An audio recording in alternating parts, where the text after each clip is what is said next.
तो hello guys, enemy voice fire में आपका स्वागत है। जैसे कि हमने लास्ट एपिसोड में देखा था कि जो कि कैरम सैन को बताते हुए कहती है वैसे प्रिंसेस के हार के बारे में मुझे कुछ बातें परेशान कर रही है। तभी सैन पूछते हुए कहता है इसके बारे में क्या। तभी कैरम बताते हुए कहती है तुम्हारी जो मैड एमिली है मुझे उस पर भी डैश स्टोन की स्मेल आ रही थी। तभी सैन ये सब सुनने के बाद एकदम से शॉक हो गया होता है और शॉक होते हुए कहता है क्या। तभी सीन चेंज होता है, हमें दिखाया जाता है नाना को जो कि हाफ ड्रैगन में बदल चुकी होती है और एमिली की तरफ देखते हुए स्माइल कर रही होती है। फिर हंसते हुए कहती है मुझे वहाँ से कुछ स्मेल आ रहा है और मुझे कुछ एमिली के ऊपर कुछ टेस्टी और स्वादिष्ट लग रहा है। नाना की बातें सुनकर ब्रैन और एमिली एकदम से घबरा जाते हैं। तभी ब्रैन नाना को शांत करते हुए कहता है नाना वहीं रुक जाओ, कम डाउन, शांत हो जाओ तुम वहाँ पर। तभी हम एमिली को देखते हैं जो कि ब्रैन के पीछे छुपे हुए बहुत घबराई होती है और रोते हुए कहती है मैं टेस्टी नहीं हूँ नाना, मैं पूरी तरह से मेरी बॉडी कुछ टेस्टी नहीं है। तभी ब्रैन अपने मन में सोचते हुए कहता है ये चीजें कैसे उलझ गई है और नाना भी एक मॉन्स्टर में बदल चुकी है और वो किसी वजह से एमिली के पीछे पड़ी है। फिर कहता है मुझे कैसे भी नाना को रोकना होगा, लेकिन मैं नाना के खिलाफ अपनी स्वॉर्ड नहीं चला सकता हूँ। तभी हम देखते हैं नाना की तरफ जो कि अपने पंजे से उन लोगों की तरफ एक अटैक करने जा रही होती है। देखते हैं एमिली को जो कि एकदम से घबरा गई होती है और चिल्लाते हुए कहती ओए माँ। और ब्रैन भी अपनी आंखें बंद करते हुए कहता है मैं ये नहीं कर सकता। तभी हम देखते हैं सैन को जो कि वहाँ तेजी से आते हुए उन लोगों के बीच में आते हुए वो अटैक खुद के ऊपर झेल लेता है। तभी हम देखते हैं ब्रैन और एमिली को सैन को वो अटैक लगता हुआ देख के एकदम से घबरा जाते हैं और चिल्लाते हुए कहते हैं माय लॉर्ड। तभी कैरम भी तेजी से होते हुए उन लोगों के पीछे आ जाती। तभी हम देखते हैं सैन को जो कि वो खून से लथपथ होता है कैरम की तरफ देखते हुए कहता है कैरम जल्दी करो। कैरम भी जल्दी से आते हुए एमिली की बॉडी से एचएल का दिया हुआ गिफ्ट जो कि एमिली पहनी होती है वो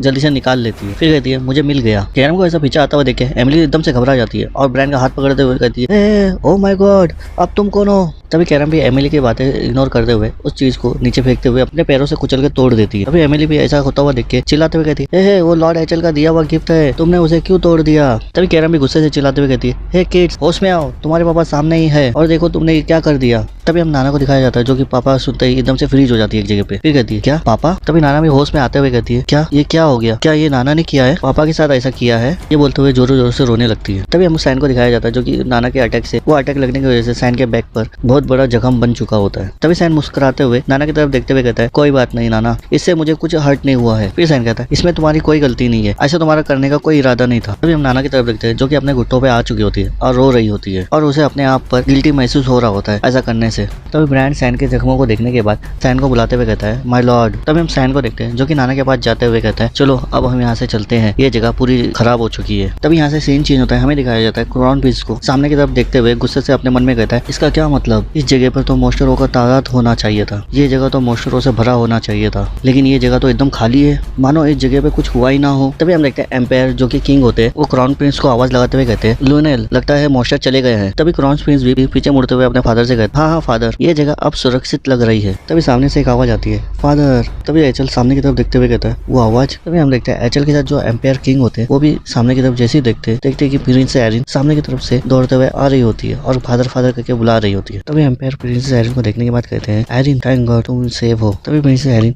फादर के गले लगते हुए कहते मैं बहुत खुश हूँ कि आप ठीक हो। तभी एम्पायर प्रिंस एरिन को देखने के बाद कहते हैं मैं भी मेरी प्यारी। तभी प्रिंस एरिन अपने ब्रदर को देखने के बाद कहती है क्या तुम्हें कुछ चोट लगी है ब्रदर लूनेल। तभी हम देखते हैं क्राउन प्रिंस और एचएल को गुस्से से एरिन को ही देख रहे होते हैं। तभी एम्पायर प्रिंसेस को कहते हैं लूनेल और एचएल के बदौलत ही मैं यहाँ पर सेफ हूँ। तभी क्राउन प्रिंस जो कि लूनेल है प्रिंसेस एरिन को गुस्से से देखते हुए कहता है थैंक गॉड मैं बहुत ही खुश हूँ तुम्हें यहाँ पर जिंदा देखकर। तभी प्रिंसेस एरिन भी लूनेल से कहती है ब्रदर मैं भी तुम्हारे लिए यही महसूस कर रही हूँ। फिर अपने मन में सोचते हुए कहती है मैं उनसे बहुत कुछ पूछना चाहती हूँ लेकिन मुझे पहले इन लोगों का ध्यान रखना होगा। तभी हम देखते हैं एलिस और पूरे गार्ड्स और लुनाओ को जो कि एम्पायर के सामने ग्रीटिंग करते हुए कहते हैं यू आर मेजेस्टी, आपकी उपस्थिति में होना हमारे लिए बहुत सम्मान की बात है। तभी एम्पायर भी अपना हाथ दिखाते हुए उन लोगों को उठाते हुए कहते हैं आप लोगों ने मेरी छोटी बेटी एरिन के लिए अपनी जान में खेल के प्रिंस एरिन को बचाकर सेफली यहाँ ले आए हो, उसके लिए मैं शुक्रिया अदा करता हूँ। फिर कहते हैं आप लोगों को इस बहादुरी के लिए आप लोगों को पहचाना जाएगा। तभी हम देखते हैं प्रिंस एरिन को जो कि लूनेल और एचएल की तरफ देख रही होती है जो कि उन लोग आपस में कुछ बातें कर रहे होते हैं। तभी प्रिंस एरिन उन लोगों को देखने के बाद अपने मन में कहती है ये दोनों क्या आपस में बात कर रहे हैं। तभी हम देखते हैं एचएल की बात सुनकर क्राउन प्रिंस भी एक इविल सी स्माइल करने लगता है। लुनाओ की तरफ देखते हुए कहता है मुझे लगता है कि मुझे पता है कि ये सब चीजों के पीछे किसका हाथ था। फिर लुनाओ की तरफ स्वॉर्ड दिखाते हुए कहता है लुनाओ रैन रिवर जो ग्राम एकेडमी की हेड मास्टर के रैग्नेस रैन रिवर की ग्रैंड डॉटर है। फिर कहता है तुम्हारा भांडा सब फूट चुका है, तुम अब पकड़ी जा चुकी हो, यू आर अंडर अरेस्ट, तुम्हें गिरफ्तार कर लिया जाता है। तभी हम देखते हैं एलिस को जो कि एकदम से शॉक हो गई होती है। फिर अपने मन में कहती है क्राउन प्रिंस क्या करने की सोच रहे हैं। तभी हम देखते हैं प्रिंस एरिन और एम्पायर को जो कि क्राउन प्रिंस की बातें सुनकर एकदम से शॉक हो गए होते हैं। प्रिंस एरिन अपने फादर से बताते हुए कहती है फादर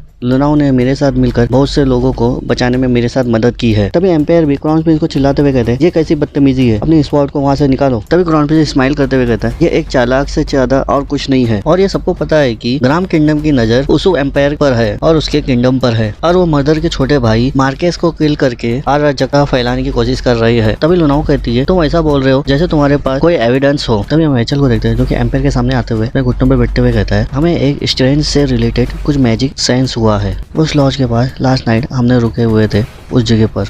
तभी एम्पायर एचल से पूछते हुए कहते हैं तुम मुझे केयरफुल होकर बताओ क्या ये बात सच है। तभी प्रिंसेस एरिन भी थोड़ा घबराते हुए अपने फादर से कहती है फादर। फिर क्राउन प्रिंस आगे बात बताते हुए कहता है हमने उसे एक शो के चलते इनवाइट किया था लेकिन हम उस पर नजर रख रहे थे। फिर कहता है अगर आप हमें थोड़ा समय दे तो हम जल्द ही सबूत ढूंढ ले आएंगे। तभी एम्पायर भी ये सब सुनने के बाद कहते हैं वेल ठीक है फिर। तभी प्रिंसेस एरिन भी थोड़ा शॉक होते हुए अपने फादर की तरफ देखते हुए कहती है फादर। तभी क्राउन प्रिंस भी एक इविल स्माइल करते हुए कहता है ये सब हम पे छोड़ दीजिए फादर। तभी लुनाओ को देखते हैं जो कि अपने मन में सोचते हुए कहती है हाँ क्या मैं किसी जाल में फंस चुकी हूँ या ये भी ग्रैंडफादर की वसीयत है। तभी हम देखते हैं लुनाओ और ग्राम किंगडम से जितने भी जन आए होते हैं सभी को एक प्रिविजन में जांच के लिए बंद करके रख दिया गया होता है। तभी हम देखते हैं रिज्यूम को बैंगन पार्टी के दौरान अलग हो चुका था।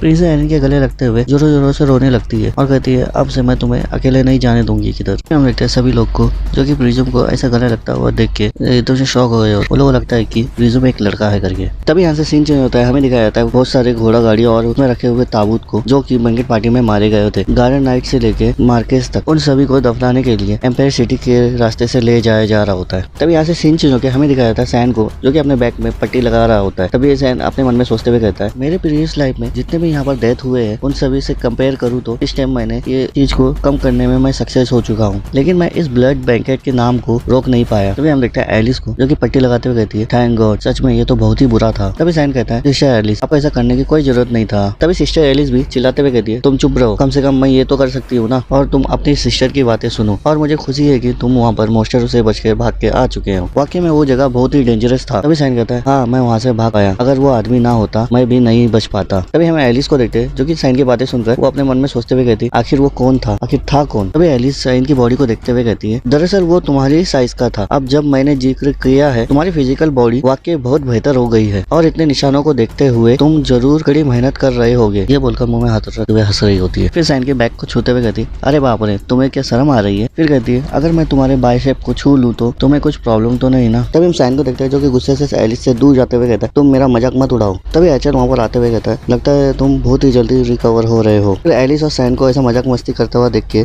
एचल कहता है मैं देख रहा हूँ कि तुम दोनों पहले की तरह ही अभी भी करीब हो। मुझे तुम दोनों को देख के मेरे को थोड़ी जलन हो रही है। फिर सैन से पूछते हुए कहता है क्या तुम्हें अब बेटर फील कर रहे हो। तभी सैन एचल का आवाज सुनने के बाद एचल की तरफ देखते हुए कहता है हाँ। फिर कहता है थैंक यू ब्रदर मेरे बारे में चिंता करने के लिए। तभी एलिस भी एचल की तरफ देखते हुए अपने मन में कहती है जाहिर है सैन ने अपनी सुरक्षा बढ़ा दी है। तभी सैन एचल की तरफ देखते हुए हंसते हुए कहता है ब्रदर आपका जांच आपका इन्वेस्टिगेशन कैसा चल रहा है। तभी एलिस भी सैन को ऐसा बोलता हुआ देख के अपने मन में सोचते हुए कहती है क्या सैन ने भी नोटिस किया एचल की तरफ देखते हुए। और एचल की तरफ देखते हुए इससे मेरे तो रोंगटे ही खड़े हो चुके हैं मेरी बॉडी में से तो घूसबम आ गए हैं। तभी एचल अपने जेब से कुछ निकालते हुए उस चीज को देखते हुए एक इविल सी स्माइल करते हुए कहता है दरअसल मैं इसी सिलसिले में यहाँ आया हूँ। फिर बताते हुए कहता है मुझे रुनाओ रैन रिवर के कमरे से मुझे ये एक ब्रेसलेट मिला जिसके अंदर डेज स्टोन लगा हुआ था और ये डेज स्टोन वो चीज है जो वो मोस्टरों को अपनी तरफ आकर्षित करता है और ये डेज स्टोन वही चीज है जो कि मोस्टर को पीछा करते हुए बैंगन पार्टी तक आ चुके थे। और जब मैंने लुनाओ रैन रिवर से बात किया तो उसने बताया कि ये चीज गिफ्ट के तौर पे मिला था। तभी सैन एचल से सवाल करते हुए कहता है तो जिसने उसे ये दिया होगा वो भी एक सस्पेक्ट ही होगा। तभी एचल सैन की बातें सुनने के बाद कहता है तुम तो बहुत समझदार हो डियर ब्रदर। फिर सैन से सवाल करते हुए कहता है तो तुम मुझे बताओ क्या तुमने बैंगन पार्टी के दौरान कोई गिफ्ट मिला था। तभी सैन एचल की बातें सुनने के बाद थोड़ी देर सोचते हुए कहता है